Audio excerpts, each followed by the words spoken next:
Hi viewers, ഇന്ന് നമ്മൾ ഉണ്ടാക്കാൻ പോകുന്നത് ബീഫ് വരട്ടിയതാണ്. നല്ല മസാല ഒക്കെ ചേർത്ത് വറ്റിച്ചതിന് ശേഷം വെളിച്ചെണ്ണയിലിട്ട് നന്നായി വഴറ്റി കറിവേപ്പിലയും തേങ്ങാക്കൊത്തും ചേർത്ത് അതിൻ്റെ ടേസ്റ്റ് നന്നായി കിട്ടുന്ന നല്ലൊരു ബീഫ് വരട്ടിയത്.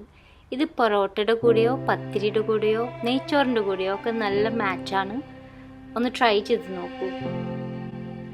അപ്പോൾ ഇതിനാവശ്യമുള്ള ഇൻഗ്രീഡിയൻസ് നോക്കാം. ഞാൻ യൂസ് ചെയ്യുന്ന measurements standard cup and table spoon measurements ആണ്. ഒരു കപ്പ് 240 ml ആണ്. 500 ഗ്രാംസ് ബീഫ് വേണം, നല്ല ചെറിയ പീസായിട്ട് അരിഞ്ഞത്. 1 ടേബിൾ സ്പൂൺ കാശ്മീരി മുളക് പൊടി, അല്ലെങ്കിൽ ഒരുപാട് എരിവില്ലാത്ത നല്ല കളറുള്ള മുളക് പൊടി. 1/2 ടേബിൾ സ്പൂൺ മല്ലിപ്പൊടി, 1/2 ടീസ്പൂൺ മഞ്ഞൾപ്പൊടി, 1 ടീസ്പൂൺ ചെറിയ തരിയുള്ള കുരുമുളക് പൊടി, 1 ടീസ്പൂൺ ഉപ്പ്, 1 സവാള അരിഞ്ഞത്, 3/4 ടേബിൾ സ്പൂൺ ഇഞ്ചി ചെറുതായി ഒന്ന് ക്രഷ് ചെയ്തത്, 3/4 ടേബിൾ സ്പൂൺ വെളുത്തുള്ളി ചെറുതായി ക്രഷ് ചെയ്തത്, 1 വലിയ ടൊമാറ്റോ ചോപ്പ് ചെയ്തത്, 2 ടേബിൾ സ്പൂൺ തേങ്ങാക്കൊത്ത് ചെറിയ കഷ്ണങ്ങളായിട്ട് അരിഞ്ഞ തേങ്ങാക്കൊത്ത്, 1/4 ടീസ്പൂൺ നാടൻ കറി മസാലപ്പൊടി. എൻ്റെ കറി മസാലപ്പൊടിയുടെ വീഡിയോ കൂടി ചെക്ക് ചെയ്തോളൂ. 4 ടേബിൾ സ്പൂൺ കറിവേപ്പില, 3 ടേബിൾ സ്പൂൺ ഫ്രഷ് മല്ലിയില ചോപ്പ് ചെയ്തത്, 5 ചുവന്നുള്ളി ചെറുതായിട്ടൊന്ന് ക്രഷ് ചെയ്തത്. പിന്നെ വെളിച്ചെണ്ണ വേണം, 3 ടേബിൾ സ്പൂണും 2 ടീസ്പൂൺ അവസാനത്തേക്ക്. അപ്പോൾ ഇൻഗ്രീഡിയൻസ് ഒക്കെ റെഡിയാക്കിക്കോളൂ, എന്നിട്ട് പോസ് ചെയ്യൂ. ഞാൻ ഇവിടെ തന്നെ ഉണ്ടാവും. ഏറ്റവും ആദ്യം ബീഫ് നന്നായി കഴുകി വൃത്തിയാക്കി അല്പസമയം ഡ്രെയിൻ ചെയ്ത് വെക്കുക. ഇതിന് ശേഷം ഒരു പ്രഷർ കുക്കറിലേക്ക് ആഡ് ചെയ്യണം. ഇതിലേക്ക് പറഞ്ഞിരിക്കുന്ന അളവുകളിൽ കാശ്മീരി മുളക് പൊടി, മല്ലിപ്പൊടി,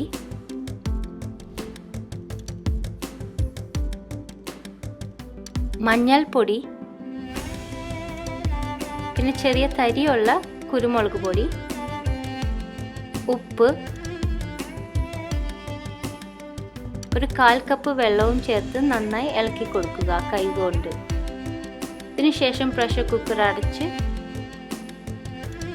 ഒരു മീഡിയം തീയിൽ ഒരു 8 സ്റ്റീം കേൾക്കുന്ന വരെ കുക്ക് ചെയ്തെടുക്കാം. ഇതിപ്പോൾ ബീഫിൻ്റെ ക്വാളിറ്റി അനുസരിച്ച് മാറും. ചിലപ്പോൾ ബീഫിന് കുറേ കൂടി സ്റ്റീം കേൾക്കേണ്ടി വരും. ഇത് നിങ്ങൾ വാങ്ങുന്ന ബീഫ് അനുസരിച്ച് മാറ്റി കുക്ക് ചെയ്തെടുക്കണം. ബീഫ് വെന്തിട്ടുണ്ടാവണം, പക്ഷെ ഉടഞ്ഞൊന്നും പോയിട്ടുണ്ടാവരുത്. നമുക്ക് പിന്നെയും ഇത് വഴറ്റിയെടുക്കാനുള്ളതാണ് വെളിച്ചെണ്ണയിൽ. വെള്ളമൊക്കെ വറ്റി ഈ ഒരു രൂപത്തിലായി കിട്ടണം. അപ്പോൾ നമുക്കത് മാറ്റി വയ്ക്കാം.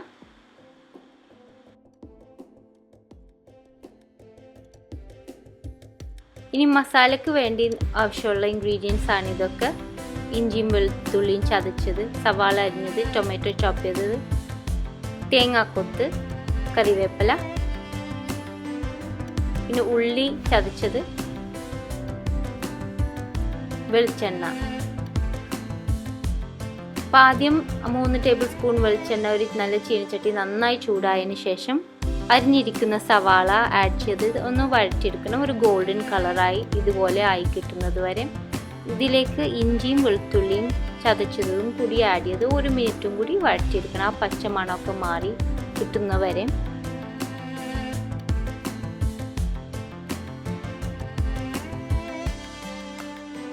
ഇനി നമുക്ക് ടൊമാറ്റോ ആഡ് ചെയ്യാം. എന്നിട്ട് ടൊമാറ്റോ ഒക്കെ ഒന്ന് മാഷ് ചെയ്ത് ഇതിലേക്ക് ചേർന്ന് വരുന്ന വരെയും കുക്ക് ചെയ്തെടുക്കാം. ഇപ്പോൾ ടൊമാറ്റോ ഒക്കെ സോഫ്റ്റ് ആയിട്ടുണ്ട്. ഇതിലേക്ക് നമ്മൾ ഇപ്പോൾ വറ്റിച്ച് വെച്ച ബീഫ് ആഡ് ചെയ്യാം. ഇതിന് ശേഷം നല്ലതായി മിക്സ് ചെയ്ത് അത് മസാല ഒക്കെ ചേർന്ന് കിട്ടണ വരെ ഇളക്കി കൊടുക്കുക. എന്നിട്ട് തീ നന്നായി കുറച്ച് ഏറ്റവും ലോ ഫ്ലെയിമിൽ ഇത് വഴറ്റിയെടുക്കണം. പതുക്കെ വഴറ്റിയെടുക്കുമ്പോഴാണ് അതിന് ഏറ്റവും ടേസ്റ്റ്. നാട്ടിലൊക്കെ വിറകടുപ്പത്ത് വെച്ച് പതുക്കെ വഴറ്റിയെടുക്കുമ്പോൾ ഏറ്റവും നല്ലതാണ്. ഇപ്പോൾ തേങ്ങാക്കൊത്ത് വേണമെങ്കിൽ ഇതിൻ്റെ ഒപ്പം തന്നെ ചേർക്കാം. കറിവേപ്പിലയും ഇപ്പോൾ ചേർക്കാം. അല്ലെങ്കിൽ തേങ്ങാക്കൊത്ത് ഇതിന് ശേഷം വെളിച്ചെണ്ണയിൽ നമ്മൾ ഉള്ളിയൊക്കെ വഴറ്റുന്നതിന് മുമ്പ് ആ തേങ്ങാക്കൊത്ത് ഒന്ന് പൊരിച്ചെടുത്തിട്ട് ആഡ് ചെയ്യാം. ഞാൻ ഈ ചെയ്യുന്നത് പോലെ. തേങ്ങാക്കൊത്ത് ഒന്ന് ലൈറ്റ് ഗോൾഡൻ കളറായാൽ മതി.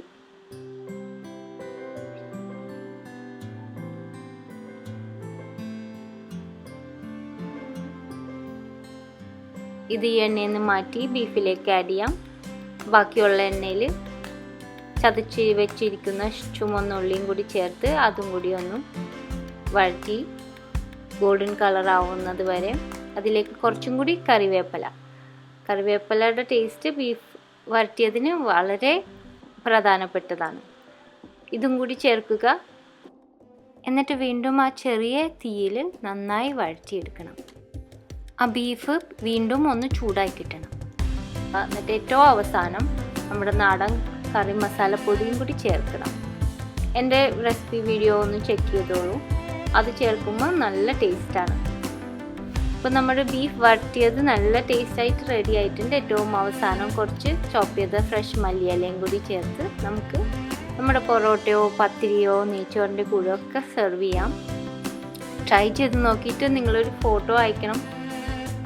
ഫോട്ടോ നമ്മുടെ ടെസ്റ്റിമോണിയൽ സെക്ഷനിൽ സന്തോഷത്തോടുകൂടി പ്രസൻറ്റ് ചെയ്യുന്നതായിരിക്കും. Thanks for watching. വീണ്ടും ഒരു നല്ല റെസിപ്പി ആയിട്ട് നമുക്ക് ഉടനെ കാണാം. Till then, bye from Shana.